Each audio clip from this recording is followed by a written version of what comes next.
Unacademy. Let's crack it. नमस्कार दोस्तों, pathfinder पर आप सभी का स्वागत है। मेरा नाम है निधि। दोस्तों, आज हम बात करने वाले हैं ऑनरेबल सुप्रीम कोर्ट के हाल ही में दिए गए सेम सेक्स मैरिजेस वर्डिक्ट के बारे में। यहाँ पर सुप्रीम कोर्ट ने सेम सेक्स मैरिजेस को लीगल स्टेटस देने से डिनाई कर दिया था और कहा था कि ये पार्लियामेंट का परव्यू है और पार्लियामेंट इस पर डिसीजन लेगा। अब इस संबंध में एक रिव्यू पिटिशन को सुनवाई के लिए सुप्रीम कोर्ट भेजा गया और सुप्रीम कोर्ट ने उसको एक्सेप्ट भी कर लिया है कि वो अपने जो वर्डिक्ट था with respect to the same sex marriages उसको रिकंसिडर करेंगे इन ओपन कोर्ट। सो आज के सेशन में हम इस वर्डिक्ट के बारे में बात करेंगे, क्या क्या इसमें तर्क दिए गए थे उनके बारे में बात करेंगे, रिकंसिडरेशन को लेकर जो पिटिशन गई है उसमें क्या कहा गया है ये भी हम डिस्कस करेंगे, और साथ में संवैधानिक प्रावधान इस संबंध में क्या है with respect to review petition वो भी आज के सेशन में हम डिस्कस करने वाले हैं। शुरुआत करते हैं विद द न्यूज़ हेडलाइन। चलिए, सो न्यूज़ देख लेते हैं। सुप्रीम कोर्ट ने थर्सडे को अग्री कर लिया है कि वो जो भी पिटिशंस है, जो भी याचिकाएं उनके पास आई हैं, जिसमें उनको कहा गया है कि वो रिकंसिडर करें अपने अक्टूबर 17 के verdict on same sex marriages, तो ये यहाँ पर सुप्रीम कोर्ट ने कहा है कि ठीक है, दोबारा इसमें सुनवाई होगी, क्योंकि यहाँ पर पिटिशनर्स जो चाहते हैं वो ये चाहते हैं कि ओपन कोर्ट हियरिंग होनी चाहिए इस मैटर पे। ठीक है, अब क्यों ये ओपन कोर्ट हियरिंग होनी चाहिए ये मैं टुवर्ड्स द एंड जब आपको रिव्यू पिटिशन के बारे में बताऊंगी और procedure with related to review petition क्या होता है उसके बारे में बताऊंगी, तो आपको क्लियर हो जाएगा। तो please make sure that you watch the session to till the end. Now, जो अर्लियर वर्डिक्ट था उसमें रिफ्यूज कर दिया गया था सेम सेक्स मैरिजेस को हमारे देश में, और इस डिसीजन को किस पर छोड़ दिया गया था कि ये लेजिस्लेचर का डिसीजन है, legislature has to decide on this. इस संबंध में जो भी कानून बनना है वो पार्लियामेंट बनाए। ठीक है, यहाँ पर सीनियर एडवोकेट मुकुल रोहतगी वो रिप्रेजेंट कर रहे हैं पिटिशनर्स को। उन्होंने मेंशन किया इस मैटर को before the bench of honourable supreme court, जिसमें थे हमारे सीजेआई और justice JP Pardiwala and Manoj Mishra, जिसके बाद ये जो बेंच है इन्होंने एक्सेप्ट किया कि वो इस प्ली को संज्ञान में लेंगे। रोहतगी ने यहाँ पर बेंच को कहा कि रिव्यू प्ली नीडेड है, उसकी सुनवाई ओपन कोर्ट में होनी चाहिए। They want, the petitioners want कि जो इसकी सुनवाई हो वो ओपन कोर्ट में हो, कन्फाइंड चैम्बर में ना हो, जैसा कि आमतौर पर रिव्यू पिटिशन के केस में होता है, ताकि कोर्ट जो है वो रिड्रेस कर सके ग्रीवियंसेस को, उनके जो वैलिडेशन चाहते हैं सेम सेक्स मैरिजेस का, LGBTQ+ जो कपल्स हैं, कम्युनिटी है। जो ओपन कोर्ट की हियरिंग होगी उसकी जो टेंटेटिव तारीख दी गई है वो 28 नवंबर यहाँ पर बताई गई। इसके बारे में और डिटेल में बात करते हैं, बट बिफोर मूविंग फॉरवर्ड, ये मेरा टेलीग्राम चैनल है दोस्तों, जहाँ पर आप मुझे फॉलो कर सकते हैं for all my class update, schedules, PDF। इसके साथ साथ आपकी कोई भी डाउट, क्वेरी, कंफ्यूजन है तो भी आप मेरे साथ कनेक्ट कर सकते हैं इस टेलीग्राम चैनल के माध्यम से। ये मेरे क्रेडेंशियल्स हैं। अगर आप अनअकैडमी सब्सक्रिप्शन लेना चाहते हैं तो आपको यूज़ करना होगा मेरा कोड ND10। डिस्क्रिप्शन बॉक्स में एक फॉर्म गिवन है, उस फॉर्म को भी आप फिल कर सकते हैं। फॉर्म फिल करने के लिए भी आपको एजुकेटर कोड यूज़ करना होगा, तो आप प्लीज़ यूज़ कीजिएगा मेरा कोड ND10 हियर। अनअकैडमी का एक सेंटर बहुत जल्दी प्रयागराज में खुलने वाला है, जहाँ से अपनी आप IAS की जर्नी शुरू कर सकते हैं अनअकैडमी के साथ। एडमिशन्स यहाँ पर ओपन है for GS foundation batch 25-26। Classes 15 दिसंबर से शुरू हो जाएंगी। आपको एनरोल करना होगा बिफोर 30 नवंबर। अर्ली बर्ड ऑफर की मैं अगर बात करूँ तो 40% तक डिस्काउंट मिल रहा है आपको फीस में फॉर दी फर्स्ट 100 स्टूडेंट्स जो प्रयागराज में एडमिशन लेने वाले हैं। कोई भी और क्वेरी के लिए आप सेंटर जा सकते हैं या फिर इस फ़ोन नंबर पर भी कनेक्ट कर सकते हैं। इसके अलावा हमारे दोनों दिल्ली वाले जो सेंटर्स हैं, which is the Karol Bagh centre and the Mukherjee Nagar centre, यहाँ पर भी कोर्सेज शुरू होने वाले हैं। फाउंडेशन बैच शुरू होने वाला है 25-26 के लिए 30 नवंबर से। एडमिशन्स यहाँ ओपन है, और अगर आप 30 नवंबर से पहले एनरोल करते हैं तो आपको एडिशनल डिस्काउंट मिलता है 35% का। कोड आपको यूज़ करना है ND10, ये मेरा कोड है। अगर आप ये कोड यूज़ करते हैं तो I will try and help you through in your preparation. चलिए, अब कारण क्या दिए गए हैं रिव्यू पिटिशन, किस वजह से रिव्यू पिटिशन आई है।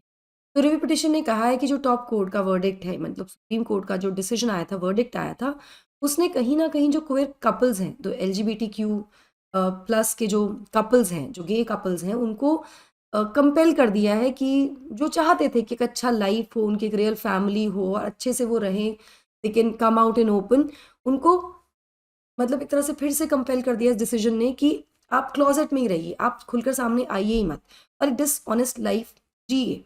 ये यहाँ पर इनकी तरफ से एक तर्क भी दिया गया है। यहाँ पर ये भी कहा गया है इस पिटिशन में कि जजमेंट में एक्नॉलेज भी किया गया है कि जो क्वेयर पार्टनर्स हैं वो सफ़र करते हैं फ्रॉम इंडिग्निटी ऑफ डिस्क्रिमिनेशन, उनके साथ भेदभाव हो रहा है समाज में, उनकी रोज़मर्रा के जीवन में, लेकिन उसके बावजूद भी उन्हें कोई जुडिशियल रिलीफ यहाँ पर नहीं दिया गया है। और यहाँ पर ऑनरेबल कोर्ट के द्वारा पूरी की पूरी कम्युनिटी को सरकार की पॉलिसी और लेजिस्लेटिव विजडम की एक तरह से दया पर छोड़ दिया गया है कि वो डिसीजन लेंगे इस संबंध में। जुडिशरी ने एक तरह से ये लेजिस्लेचर पर छोड़ दिया है या गवर्नमेंट पॉलिसीज की मर्जी पर छोड़ दिया है पूरी की पूरी कम्युनिटी को यहाँ। ठीक है, यहाँ पर इस जजमेंट में जो 15 अक्टूबर को आया था, ऑनरेबल सुप्रीम कोर्ट ने कहा था कि भाई वो कुछ भी जो कंस्ट्रेंट्स हैं जुडिशियल पावर के, it did not want to leave these constraints to encroach the legislative domain of parliament. मतलब लॉ बनाना, कानून बनाने का जो कार्य है वो लेजिस्लेचर का है। ये लेजिस्लेटिव जो बॉडी है यानी पार्लियामेंट है वो कानून बनाती है और इसमें जुडिशरी इंक्रोच नहीं करना चाहती। जुडिशरी, अगर हम ऑर्गन्स ऑफ द गवर्नमेंट की बात करें दोस्तों, तो there are 3 organs of the government which are the legislature, the executive and the judiciary. जहां पर लेजिस्लेचर का काम होता है कानून बनाने का, executive implementation, and judiciary ensures कि जो भी कानून बनाए गए हैं, जो भी एग्जीक्यूटिव एक्शंस लिए गए हैं वो संवैधानिक दायरे में लिए गए हों। तो यहाँ पर encroachment of the legislative process या डोमेन की बात की गई कोर्ट के द्वारा कि हम इस संबंध में कानून नहीं ला सकते हैं। फर्दर यहाँ पर यह भी कहा गया कि भाई पार्लियामेंट जो है वो आइडियल फोरम है इस संबंध में डिबेट करने के लिए और लॉज पास करने के लिए। पास करने हैं या नहीं करने हैं, अगर हम क्वेश्चन की बात करें, जो क्वेश्चन पूछा गया है कि भाई लीगल स्टेटस दिया जाना चाहिए सेम सेक्स मैरिजेस को, तो ये लीगल स्टेटस देने का जो कार्य है इसका ये कहा कि इस संबंध में जो कानून आएगा वो कौन लेकर आएगा, वो पार्लियामेंट लेकर आएगी। यहाँ मैं आपको बता दूं कि ये जो वर्डिक्ट था ये कॉन्स्टिट्यूशनल बेंच के द्वारा दिया गया था 3:2 के रेशो में। तो 3 were against the legal status कि नहीं मिलना चाहिए, और 2 यहाँ पर उन्होंने 2 लोगों ने कहा था, 2 जजेस ने कहा था सॉरी, कि मिलना चाहिए। तो यहाँ पर जो मेजॉरिटी थी 3 जजेस की इस कॉन्स्टिट्यूशन बेंच की, constitution bench has to have minimum 5 जजेस, 5 जजेस से मिलकर बनी होती है जो संवैधानिक पीठ होती है, ये आप ध्यान रखिएगा। ठीक है, उसने डिसअग्री किया था, मतलब 3 जजेस की मेजॉरिटी ने डिसअग्री किया था सीजे जो है हमारे डीवाई चंद्रचूड़, उनके व्यू पॉइंट्स को, जहां पर हमारे चीफ जस्टिस ऑफ इंडिया ने कहा था कि एटलीस्ट सरकार को एक सिविल यूनियन स्टेटस दे देना चाहिए टू सेम सेक्स पार्टनर। ठीक है, तो ये जस्टिस चंद्रचूड़ सीजेआई के व्यू पॉइंट्स थे जिनके अगेंस्ट 3 लोगों ने वोट किया था। तो ये जो जजमेंट आया वो अगेंस्ट द लीगल स्टेटस आया कि यहाँ से नहीं मिल सकता लीगल। ठीक है, यहाँ पर मेजॉरिटी ऑफ जजेस ने कहा कि जो इस तरह का कॉन्सेप्ट है ये स्टैट्यूटरी लॉ के द्वारा बैकड ही नहीं है, मतलब कोई इसके किसके फेवर में कोई लॉ ही नहीं है, तो इसकी कोई बैकिंग नहीं है, इसलिए ऐसा नहीं हो सकता है। ठीक है, नाउ जो रिव्यू पिटिशन है उसने ये जो मेजॉरिटी जजमेंट है उसको कंटेंड किया है ये कहते हुए कि वो खुद ही कॉन्ट्रडिक्ट करता है अपने आप को अलग अलग फ्रंट्स पे। जैसे कि फॉर इंस्टेंस कि जो कॉन्स्टिट्यूशन बेंच है उसने कहा कि पार्लियामेंट के ने कन्फर किया है social status of marriage for marriage as an institution, कि जो मैरिज है वो एक इंस्टीट्यूशन है under special marriage act of 1954, और अभी ये कहा गया कि इस तरह का कोई स्टैट्यूटरी लॉ नहीं है ना। बट डिस्पाइट दिस फाइंडिंग, ये जानने के बावजूद बेंच ने फाइनली ऑपोजिट प्रेमाइस में डिसीजन लिया है that the terms of marriage were largely set independent of the state, कि शादी की जो कंडीशंस हैं वो इंडिपेंडेंट ऑफ स्टेट है। यहाँ पर ये वर्डिक्ट में कहा गया, तो एक तरह कॉन्ट्रडिक्शन यहाँ पर देखने को मिला। ठीक है, साथ साथ the status of marriage was not conferred by the state, मतलब अभी स्पेशल मैरिज एक्ट के अंडर पार्लियामेंट कन्फर करता है सोशल स्टेटस ऑफ मैरिज का as an institution under this act, और यहाँ वर्डिक्ट में कहा गया मेजॉरिटी में कि status of marriage was not conferred by the state. तो ये थोड़ा कॉन्ट्रडिक्टरी है, इसको भी यहाँ पर हाईलाइट किया गया। साथ में पेटिशनर्स ने ये भी अर्ज किया है कॉन्स्टिट्यूशन बेंच से कि वो इंक्लूड करे सेम सेक्स मैरिजेस को with in the ambit of 1954 act, जो स्पेशल मैरिज एक्ट है उसके एम्बिट में इसको लाना चाहिए। एक्चुअली तर्क यही दिया गया कि इसके एम्बिट में नहीं आता है, या ये स्टेट के द्वारा कन्फर नहीं किया जाता है स्टेटस ऑफ मैरिज, जबकि ये भी कहा बेंच ने कि भाई ये तो कन्फर किया जाता है। तो मतलब यहाँ पर थोड़ा कॉन्ट्रडिक्शन है जिसको यहाँ पर हाईलाइट भी किया गया। इसके अलावा पिटिशन में ये भी कहा गया है कि राइट टू मैरी जो है वो एक फंडामेंटल राइट है, करेक्ट, और कोई भी कॉन्ट्रैक्ट या फोर्सफुल स्टेट एक्शन जो है वो कर्टेल नहीं कर सकता है किसी भी अडल्ट की फंडामेंटल राइट टू मैरी, जो कि यहाँ पर की जा रही है। यहाँ पर रिव्यू प्ली जो है उसने ये भी पॉइंट आउट किया कि 1954 का जो एक्ट है, स्पेशल मैरिज एक्ट, उसमें सेम सेक्स मैरिजेस को एक्सक्लूड किया गया था, लेकिन तब किया गया था, उस ड्यूरेशन में किया गया था जब homosexuality was a vice and a crime, जब इसको एक क्राइम की तरह देखा जाता था। लेकिन ऑनरेबल सुप्रीम कोर्ट ने अपने आप एक वर्डिक्ट के द्वारा, एक हिस्टोरिकल डिसीजन में डीक्रिमिनलाइज किया था होमोसेक्सुअलिटी को। तो अगेन ये कॉन्ट्रोडिक्टरी हो जाती हैं दोनों चीजें कि भाई स्पेशल मैरिज एक्ट के बाहर इसको रखा गया है, एक्सक्लूड किया गया था जब होमोसेक्सुअलिटी क्राइम या वाइस था, गलत था, लेकिन अब तो डीक्रिमिनलाइज कर दिया गया होमोसेक्सुअलिटी को, फिर इसके पर्व्यू से बाहर क्यों है ये।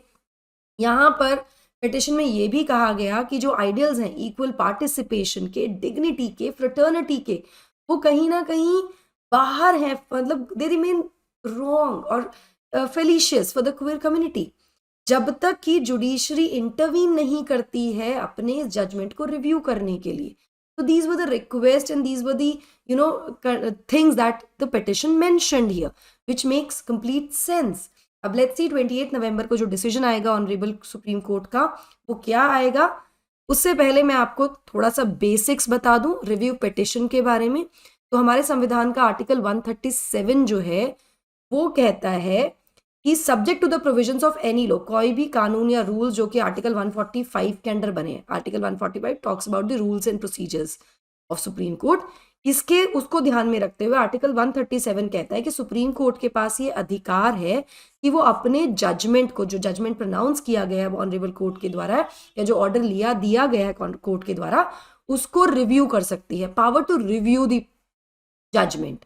ठीक है, now guys please don't get confused between review of any judgment और judicial review. Judicial review is different from this.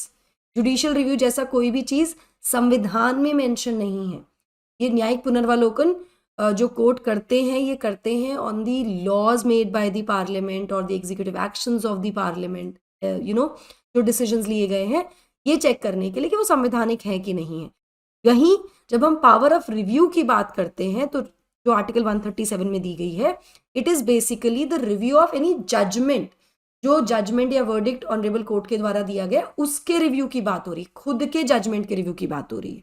ठीक है, कंफ्यूज मत होइएगा। ना ये जो पावर दी गई है सुप्रीम कोर्ट को, ये बेसिकली करेक्ट करने के लिए दी गई है कि अगर कोई गलती हो गई है या कोई भयानक ब्लंडर हो गया है जिसकी वजह से मिसकैरेज हो रहा है जस्टिस का, मतलब जस्टिस डिनाई हो रहा है, और ये बेसिकली किसी माइनर मिस्टेक्स को फिक्स करने के लिए नहीं है ऑफ इनकॉन्सिक्वेंशियल रिजल्ट्स, ठीक है, बल्कि पेटेंट मिस्टेक या ग्रेव एरर्स को है जो कि जिससे कि जस्टिस डिनाई हो रहा है, उसके लिए रिव्यू पिटिशन या ये जो पावर है टू रिव्यू एनी जजमेंट ये संविधान में दी गई है। अब इस संबंध में प्रोसीजर क्या है रिव्यू पिटिशन के संबंध में, तो सुप्रीम कोर्ट के रूल्स ऑफ 1966, ये प्लीज ध्यान रखिएगा, कोर्ट के रूल्स के अकॉर्डिंग जो रिव्यू पिटिशन है उसको फाइल करना होता है within 30 days of the pronouncement of judgement और ऑर्डर। मतलब अगर जजमेंट आया है तो उसके 30 दिन के अंदर अंदर रिव्यू पिटिशन चली जानी चाहिए कोर्ट के पास अकॉर्डिंग टू द रूल्स। लेकिन यहाँ पर एक छोटा सा कैच ये है कि कुछ सर्कमस्टांसेस में इस ड्यूरेशन को, जो 30 डेज का ड्यूरेशन है, इसको एक्सटेंड भी किया जा सकता है अगर पिटिशनर ये प्रूव कर दे कि जो डिले है वो किसी जस्टिफाइबल रीजन की वजह से हुआ है, किसी जेन्युइन जस्टिफाइड रीजन की वजह से। ठीक है, नाउ अब यहां पर आ जाते हैं ओपन कोर्ट वाली बात में कि ओपन कोर्ट में करने की जो बात हाईलाइट की जा रही है। देखिए, जो रिव्यू पिटिशंस होती हैं ना, वो जनरली एक चेंबर में सुनी जाती है, उनकी सुनवाई चेंबर में होती है, एक ओपन कोर्ट में नहीं होती है, by a procedure called hearing by circulation. इस प्रोसीजर को, जहां पर एक जो हियरिंग है रिव्यू पिटिशन की वो एक चेंबर में होती है, उसको हियरिंग बाय सर्कुलेशन कहा जाता है, जहां पे जो एडवोकेट्स हैं जो रिप्रेजेंट कर रहे हैं पार्टीज को, वो आर्ग्यू नहीं करते हैं, यहाँ पर आर्ग्यूमेंट नहीं होता है। लेकिन एक्सेप्शनल केसेस में कोर्ट अलाउ कर सकता है ओपन कोर्ट हियरिंग भी, जो कि एक्सपेक्ट किया जा रहा है और ये कहा भी गया है कि 28 नवंबर को इस केस में होने वाली है। So let's see what the verdict comes. 28 नवंबर को फिर से इसके बारे में बात करेंगे दोस्तों। I will be bringing with you जो भी वर्डिक्ट आएगा। आई होप अभी आपको ये समझ में आ गया होगा एंड इस संबंध में आपको कोई भी डाउट या कंफ्यूजन नहीं होगा। So that will be all from my side. I hope you like the session. Don't forget to like, share and subscribe to the channel and also hit the bell icon so that you get notifications about our latest updates.